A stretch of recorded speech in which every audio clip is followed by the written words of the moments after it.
Assalamualaikum warahmatullahi wabarakatuh. Kami di sini kelompok 10 akan mempresentasikan tentang analisis bisnis dan studi kelayakan usaha.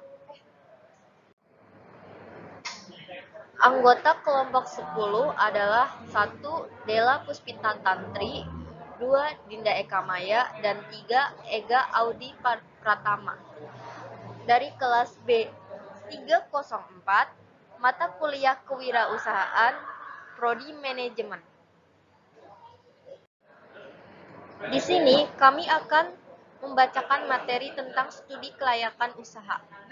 Sebelum belajar tentang studi kelayakan usaha, kita harus mengatur mindset dulu. What? Apa itu kelayakan usaha? 2. Why? Mengapa harus ada studi kelayakan usaha? When? Kapan? Kapan studi kelayakan usaha tersebut dijalankan? Where? Di mana? Di mana akan adanya studi kelayakan usaha? Who? Siapa? Siapa yang akan menjalankan studi kelayakan usaha? And how? Bagaimana? Bagaimana studi kelayakan usaha tersebut dijalankan? Studi kelayakan usaha ialah suatu penelitian tentang layak tidaknya suatu bisnis dilaksanakan dengan berhasil dan menguntungkan secara kontinu. Manfaat studi kelayakan bisnis: untuk merintis usaha baru, untuk mengembangkan usaha yang ada, untuk memilih jenis usaha atau investasi proyeksi yang paling menguntungkan. Tujuan dilakukannya studi kelayakan adalah untuk menghindari keterlanjuran penanaman modal yang terlalu besar pada peluang bisnis yang kurang menguntungkan. Tentu saja studi kelayakan ini akan memakan biaya, tetapi biaya tersebut relatif kecil bila dibandingkan dengan resiko kegagalan dari investasi bisnis.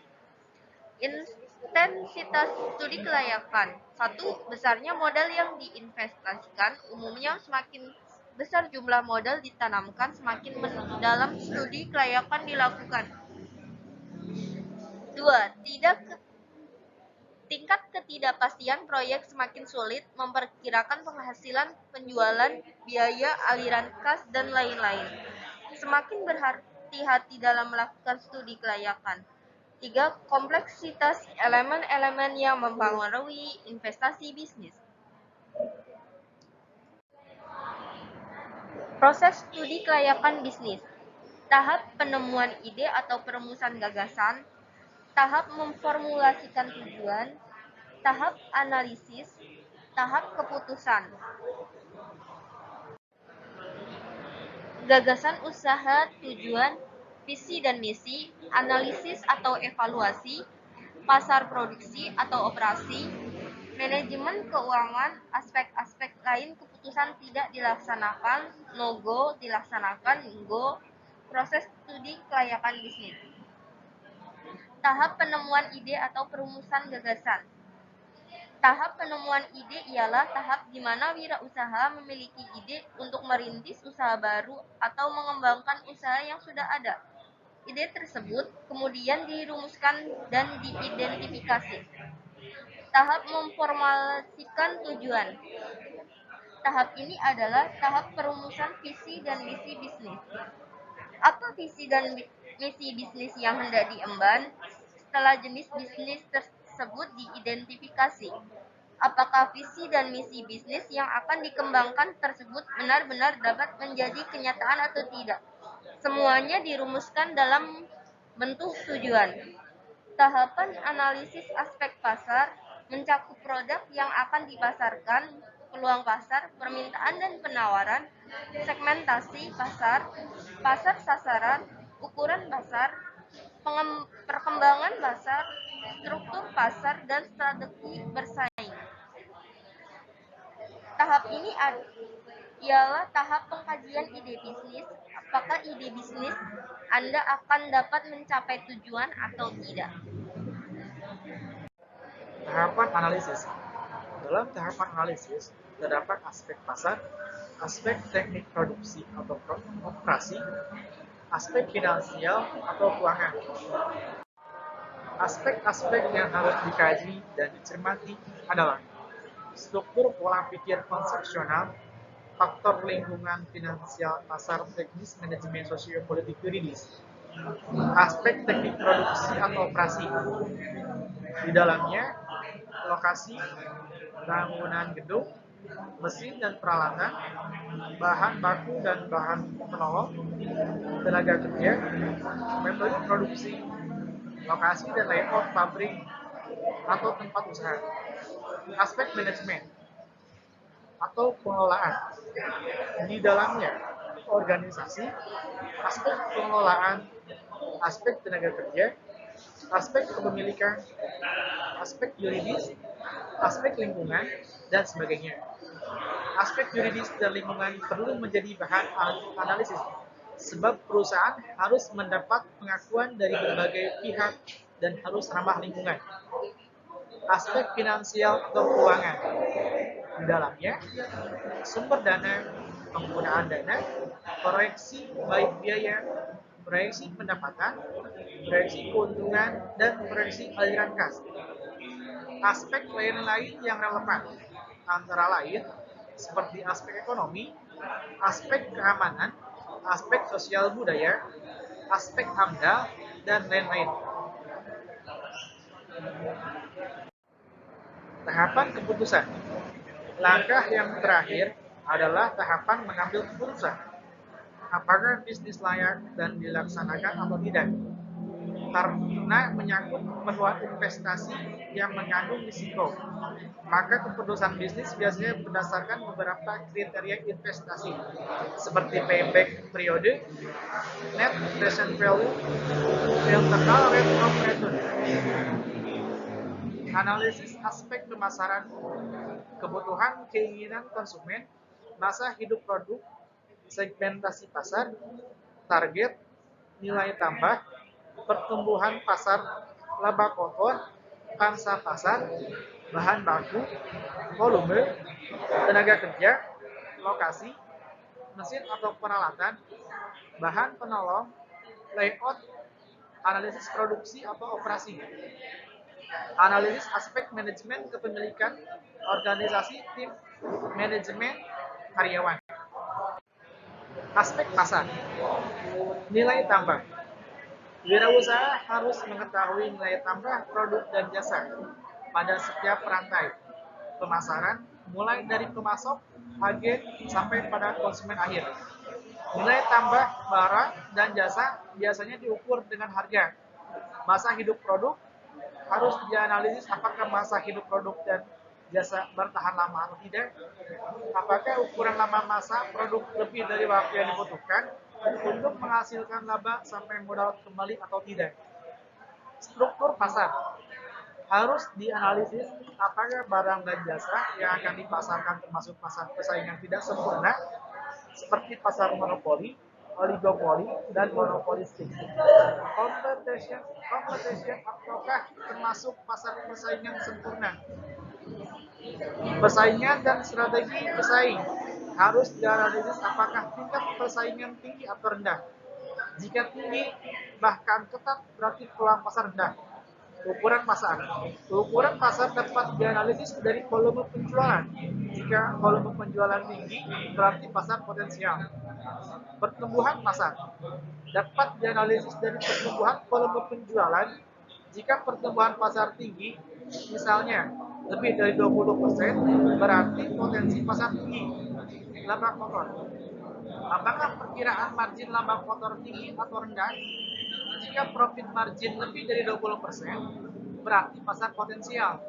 Pangsa pasar dapat dianalisis dari selisih antara jumlah barang dan jasa yang diminta dengan jumlah barang dan jasa yang ditawarkan. Analisis aspek produksi dan operasi. Lokasi operasi hendaknya dipilih lokasi yang paling strategis dan paling efisien, baik bagi perusahaan itu sendiri maupun bagi pelanggannya. Misalnya dekat dengan pemasok, dekat ke konsumen, dan ke alat transport, atau di antara ketiganya. Volume operasi harus relevan dan potensi pasar yang memprediksi permintaan sehingga tidak terjadi kelebihan dan kekurangan kapasitas. Volume operasi yang berkelebihan akan menimbulkan permasalahan baru dalam penyimpanan. Di sini ada 2 poin. Poin pertama, mesin dan peralatan. Mesin dan peralatan harus sesuai dengan perkembangan teknologi masa kini dan yang akan datang, serta harus disesuaikan dengan luas produksi supaya tidak terjadi kelebihan kapasitas dan bahan baku, bahan dan serta sumber daya yang diperlukan harus cukup tersedia. Persediaan tersebut harus sesuai dengan kebutuhan sehingga persediaan tersebut efisien. Poin yang kedua, tenaga kerja. Jumlah dan kualifikasi karyawan harus disesuaikan dengan keperluan jam kerja dan kualifikasi pekerja untuk menyelesaikan pekerjaan itu, supaya lebih cepat, lebih tepat, dan lebih hemat atau efisien. Layout adalah tata ruang atau tata letak berbagai fasilitas operasi. Layout harus tetap dan hak prosesnya praktis sehingga efisien. Analisis aspek manajemen kepemilikan. Apakah unit bisnis yang akan didirikan memiliki pribadi, perseorangan, atau memiliki bersama persekutuan seperti IV, PT, dan bentuk bahan usaha lainnya? Apa saja keuntungan dan kerugian dari unit bisnis yang kita pilih tersebut? Hendaknya dipilih yang tidak beresiko terlalu tinggi dan menguntungkan. Organisasi. Organisasi apa yang diperlukan? Apakah organisasi lini, organisasi staf, lini dan staf atau bentuk lainnya? Tentukan jenis yang paling tepat dan efisien. Tim manajemen. Apakah bisnis akan dikelola sendiri atau melibatkan orang lain secara profesional? Tergantung pada skala usaha dan kemampuan yang dimiliki wirausaha. Karyawan. Karyawan harus disesuaikan dengan jumlah, kualifikasi, dan kualifikasi yang diperlukan. Analisis aspek keuangan. Kebutuhan dana untuk operasional perusahaan. Misalnya beberapa besarnya dana untuk aktiva tetap, untuk modal kerja, dan pembiayaan awal sumber dana. Ada beberapa sumber dana yang layak digali, yaitu sumber dana internal, misalnya modal yang disetor, laba yang ditahan, dan penyusutan. Dan modal eksternal, misalnya saham-saham, obligasi, dan pinjaman. Lebih keras lagi kamunya. Proyek aliran kas. Dari aliran kas dapat dilihat kemampuan perusahaan untuk melaksanakan kewajiban-kewajiban keuangannya. Ada 3 poin di sini. Yang pertama, aliran kas masuk atau cash inflow merupakan penerimaan yang berupa hasil penjualan atau pendapatan. Yang kedua, aliran kas keluar atau cash outflow merupakan biaya-biaya termasuk pembayaran bunga dan pajak. Dan poin terakhir, aliran kas masuk bersih atau net cash inflow merupakan selisih dari aliran kas masuk dan aliran kas keluar ditambah penyusutan dan perhitungan bunga setelah pajak. Kesimpulan, analisis bisnis dan studi kelayakan usaha adalah suatu kegiatan yang mempelajari secara mendalam tentang suatu kegiatan, usaha atau bisnis yang dijalankan dalam rangka menentukan layak atau tidak usaha tersebut dijalankan. Kelayakan artinya penelitian yang dilakukan secara mendalam bertujuan untuk menentukan apakah usaha yang dijalankan akan memberikan manfaat yang lebih besar dibandingkan dengan biaya yang akan dikeluarkan. Dengan kata lain, kelayakan dapat berarti bahwa usaha yang dijalankan akan memberikan keuntungan finansial dan non-finansial sesuai dengan tujuan yang mereka inginkan.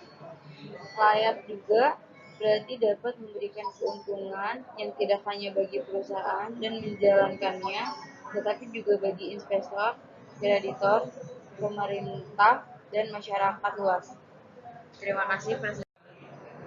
Sekian presentasi atau materi dari kami. Apabila ada salah kata dan salah ucap, kami mengucapkan mohon maaf. Wassalamualaikum warahmatullahi wabarakatuh.